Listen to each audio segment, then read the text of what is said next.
Walking by Henry Thoreau, Part 2. Narrated by Ara Reade. At present, in this vicinity, the best part of the land is not private property. The landscape is not owned, and the walker enjoys comparative freedom.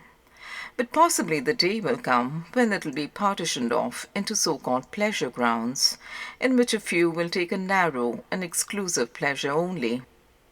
When fences shall be multiplied, and man-traps and other engines invented to confine men to the public road, and walking over the surface of God's earth shall be construed to mean trespassing on some gentleman's grounds. To enjoy a thing exclusively is commonly to exclude yourself from the true enjoyment of it. Let us improve our opportunities, then, before the evil days come. What is it that makes it so hard sometimes to determine whither we will walk? I believe that there is a subtle magnetism in nature, which, if we unconsciously yield to it, will direct us aright. It is not indifferent to us which way we walk. There is a right way, but we are very liable from heedlessness and stupidity to take the wrong one. We would fain take that walk, never yet taken by us, through this actual world, which is perfectly symbolical of the path which we love to travel in the interior and ideal world, and sometimes, no doubt, we find it difficult to choose our direction, because it does not yet exist distinctly in our idea. When I go out of the house for a walk, uncertain as yet whither I will bend my steps and submit myself to my instinct to decide for me, I find, strange and whimsical as it may seem, that I finally and inevitably settle southwest, towards some particular wood or meadow or deserted pasture or hill in that direction. My needle is slow to settle, varies a few degrees, and does not always point to southwest, it is true, and it has good authority for this variation, but it always settles between west and southwest. The future lies that way to me, and the earth seems more unexhausted and richer on that side. The outline which would bound my walks would be not a circle, but a parabola, or rather like one of those cometary orbits which have been thought to be non-returning curves, in this case opening westward, in which my house occupies the place of the sun. I turn round and round, irresolute sometimes for a quarter of an hour, until I decide, for 1,000th time, that I will walk into the southwest or west. Eastward I go only by force, but westward I go free. Thither no business leads me. It is hard for me to believe that I shall find fair landscapes of sufficient wildness and freedom behind the eastern horizon. I am not excited by the prospect of a walk thither. But I believe that the forest which I see in the western horizon stretches uninterruptedly toward the setting sun, and there are no towns nor cities in it of enough consequence to disturb me. Let me live where I will. On this side is the city, on that the wilderness, and ever I am leaving the city more and more, and withdrawing into the wilderness. I should not lay so much stress on this fact if I did not believe that something like this is the prevailing tendency of my countrymen. I must walk toward Oregon and not toward Europe, and that way the nation is moving, and I may say that mankind progress from east to west. Within a few years we have witnessed the phenomenon of a southeastward migration in the settlement of Australia. But this affects us as a retrograde movement, and judging from the moral and physical character of the first generation of Australians, has not yet proved a successful experiment. The Eastern Tartars think there is nothing west beyond Tibet. The world ends there, say they. Beyond there is nothing but a shoreless sea. It is unmitigated east where they live. We go eastward to realize history and study the works of art and literature, retracing the steps of the race. We go westward, as into the future, with the spirit of enterprise and adventure. The Atlantic is a Lethean stream, in our passage over which we have had an opportunity to forget the old world and its institutions. If we do not succeed this time, there is perhaps one more chance for the race left before it arrives on the banks of the Styx, and that is in the length of the Pacific, which is 3 times as wide. I know not how significant it is, or how far it is an evidence of singularity, that an individual should thus consent in his pettiest walk with the general movement of the race. But I know that something akin to the migratory instinct in birds and quadrupeds, which in some instances is known to have affected the squirrel tribe, impelling them to a general and mysterious movement, in which they were seen, say some, crossing the broadest rivers, each on its particular chip, with its tail raised for a sail, and bridging narrower streams with their dead, that something like the furor which affects the domestic cattle in the spring, and which is referred to a worm in their tails, affects both nations and individuals, either perennially or from time to time. Not a flock of wild geese cackles over our town, but it to some extent unsettles the value of real estate here, and if I were a broker, I should probably take that disturbance into account. Than Longan folk to go on pilgrimages, and Parmes for to seek in strange straws. Every sunset which I witness inspires me with the desire to go to a west as distant and as fair as that into which the sun goes down. He appears to migrate westward daily and tempt us to follow him. He is the great western pioneer whom the nations follow. We dream all night of those mountain ridges in the horizon, though they may be of vapor only, which will last gilded by his rays. The island of Atlantis and the islands and gardens of the Hesperids, a sort of terrestrial paradise, appear to have been the great west of the ancients, enveloped in mystery and poetry. Who has not seen in imagination, when looking into the sunset sky, the gardens of the Hesperids and the foundation of all those fables? Columbus felt the westward tendency more strongly than any before. He obeyed it, and found a new world for Castile and Leon. The herd of men in those days scented fresh pastures from afar. And now the sun had stretched out all the hills, and now was dropped into the western bay. At last he rose and twitched his mantle blue, tomorrow to fresh woods and pastures new. Where on the globe can there be found an area of equal extent with that occupied by the bulk of our states, so fertile and so rich and varied in its productions, and at the same time so habitable by the European as this is? Michaud, who knew but part of them, says that the species of large trees are much more numerous in North America than in Europe. In the United States there are more than 140 species that exceed 30 feet in height. In France there are but 30 that attain this size. Later botanists more than confirm his observation. Humboldt came to America to realize his youthful dreams of a tropical vegetation, and he beheld it in its greatest perfection in the primitive forests of the Amazon, the most gigantic wilderness on the earth which he has so eloquently described. The geographer Guyot, himself a European, goes further than I am ready to follow him, yet not when he says, as the plant is made for the animal, as the vegetable world is made for the animal world, America is made for the man of the old world. The man of the old world sets out upon his way. Leaving the highlands of Asia, he descends from station to station towards Europe. Each of his steps is marked by a new civilization superior to the preceding, by a greater power of development.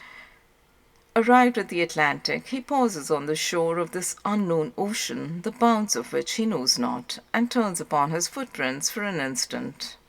When he has exhausted the rich soil of Europe and reinvigorated himself, then recommences his adventurous career westward, as in the earliest ages. So far Guyot. From this western impulse, coming in contact with the barrier of the Atlantic, sprang the commerce and enterprise of modern times. The younger Michaud, in his travels west of the Alleghanies in 1802, sees that the common inquiry in the newly settled West was, "From what part of the world have you come?" As if these vast and fertile regions would naturally be the place of meeting and common country of all the inhabitants of the globe. From the east light, from the west fruit. Sir Francis Head, an English traveller and a Governor-General of Canada, tells us that in both the northern and southern hemispheres of the New World, Nature has not only outlined her works on a larger scale, but has painted the whole picture with brighter and more costly colors than she used in delineating and in beautifying the old world. The heavens of America appear infinitely higher, the sky is bluer, the air is fresher, the cold is intense. The moon looks larger, the stars are brighter, the thunder is louder, the lightning is vivider. The wind is stronger, the rain is heavier, the mountains are higher, the rivers longer, the forest bigger, the plains broader. This statement will do at least to set against Buffon's account of this part of the world and its productions. Linnaeus said long ago, I know not what there is of joyous and smooth in the aspect of American plants, and I think that in this country there are no, or at most very few Africanae bestiae, African beasts, as the Romans called them, and that in this respect also it is peculiarly fitted for the habitation of man. We are told that within 3 miles of the center of the East Indian city of Singapore, some of the inhabitants are annually carried off by tigers. But the traveler can lie down in the woods at night almost anywhere in North America without fear of wild beasts. These are encouraging testimonies. If the moon looks larger here than in Europe, probably the sun looks larger also. If the heavens of America appear infinitely higher and the stars brighter, I trust that these facts are symbolical of the height to which the philosophy and poetry and religion of her inhabitants may one day soar. At length, perchance, the immaterial heaven will appear as much higher to the American mind, and the intermissions that star it as much brighter. For I believe that climate does thus react on man, as there is something in the mountain air that feeds the spirit and inspires. Will not man grow to greater perfection intellectually as well as physically under these influences? Or is it unimportant how many foggy days there are in his life? I trust that we shall be more imaginative, that our thoughts will be clearer, fresher, and more ethereal, as our sky. Our understanding more comprehensive and broader, like our plains. Our intellect generally on a grander scale, like our thunder and lightning, our rivers and mountains and forests, and our hearts shall even correspond in breadth and depth and grandeur to our inland seas. Perchance there will appear to the traveller something he knows not what, of joyous and serene in our very faces. Else to what end does the world go on, and why was America discovered? To Americans I hardly need to say, westward the star of empire takes its way. As a true patriot, I should be ashamed to think that Adam in paradise was more favorably situated on the whole than the backwoodsman in this country. Our sympathies in Massachusetts are not confined to New England. Though we may be estranged from the South, we sympathize with the West. There is the home of the younger sons, as among the Scandinavians they took to the sea for their inheritance. It is too late to be studying Hebrew.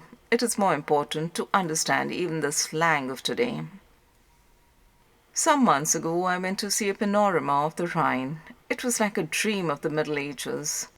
I floated down its historic stream in something more than imagination, under bridges built by the Romans and repaired by later heroes, past cities and castles whose very names were music to my ears, and each of which was the subject of a legend. There were Ehrenbreitstein and Rolandseck and Koblenz, which I knew only in history. They were ruins that interested me chiefly.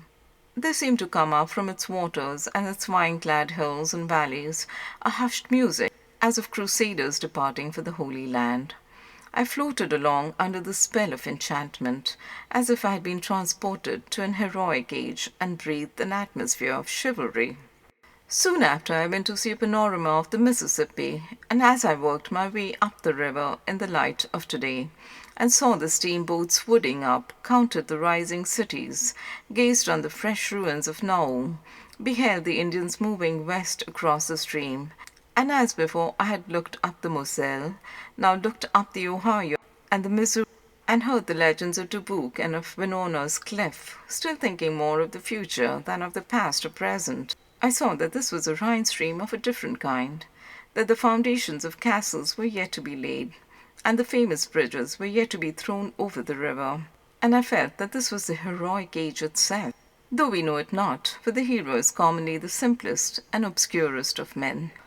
The West of which I speak is but another name for the wild, and what I have been preparing to say is that in wildness is the preservation of the world. Every tree sends its fibers forth in search of the wild. The cities import it at any price. Men plough and sail for it. From the forest and wilderness come the tonics and barks which brace mankind. Our ancestors were savages. The story of Romulus and Remus being suckled by a wolf is not a meaningless fable. The founders of every state which has risen to eminence have drawn their nourishment and vigor from a similar wild source. It was because the children of the empire were not suckled by the wolf that they were conquered and displaced by the children of the northern forests, who were. I believe in the forest and in the meadow and in the night in which the corn grows. We require an infusion of hemlock spruce or arbor vitae in our tea.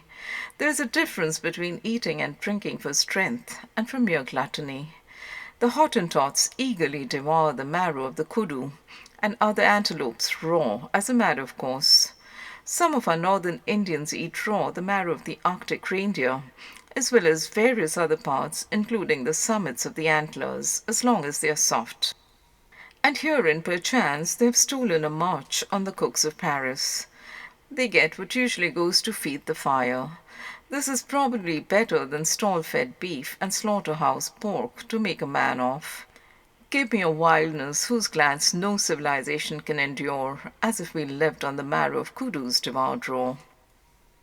There are some intervals which border the strain of the wood thrush, to which I would migrate, while lands where no settler has squatted, to which, methinks, I am already acclimated. The African hunter coming tells us that the skin of the eland, as well as that of most other antelopes just killed, emits the most delicious perfume of trees and grass. I would have every man so much like a wild antelope, so much a part and parcel of nature, that his very person should thus sweetly advertise our senses of his presence, and remind us of those parts of nature which he most haunts. I feel no disposition to be satirical, when the trapper's coat emits the odour of musk-posh even. It is a sweeter scent to me than that which commonly exhales from the merchant's or the scholar's garments. When I go into their wardrobes and handle their vestments, I am reminded of no grassy plains and flowery meads which they have frequented, but of dusty merchants' exchanges and libraries rather. A tanned skin is something more than respectable, and perhaps olive is a fitter colour than white for a man, a denizen of the woods. The pale white man. I do not wonder that the African pitied him. Darwin, the naturalist, says, "A white man bathing by the side of a Tahitian was like a plant bleached by the gardener's art, compared with a fine dark green one growing vigorously in the open fields." Ben Jonson exclaims, "How near to good is what is fair?" So I would say, how near to good is what is wild? Life consists with wildness. The most alive is the wildest, not yet subdued to man. Its presence refreshes him. One who pressed forward incessantly and never rested from his labours, who grew fast and made infinite demands on life, would always find himself in a new country or wilderness and surrounded by the raw material of life. He would be climbing over the prostrate stems of primitive forest trees. Hope and the future for me are not in lawns and cultivated fields, not in towns and cities, but in the impervious and quaking swamps. When formerly I have analyzed my partiality for some farm which I had contemplated purchasing, I have frequently found that I was attracted solely by a few square rods of impermeable and unfathomable bog, a natural sink in one corner of it. That was the jewel which dazzled me. I derive more of my subsistence from the swamps which surround my native town than from the cultivated gardens in the village. There are no richer parterres to my eye than the dense beds of dwarf Andromeda, which cover these tender places on the earth's surface. Botany cannot go further than tell me the names of the shrubs which grow there, the high blueberry, panicled Andromeda, lambkill, azalea, and rhodora, all standing in the quaking sphagnum. I often think that I should like to have my house front on this mass of tall red bushes, omitting other flower plots and borders, transplanted spruce and trim box, even gravelled walks. To have this fertile spot under my windows, not a few imported barrowfuls of soil only to cover the sand which was thrown out in digging the cellar. Why not put my house, my parlour, behind this plot instead of behind that meagre assemblage of curiosities, that poor apology for a nature and art which I call my front yard?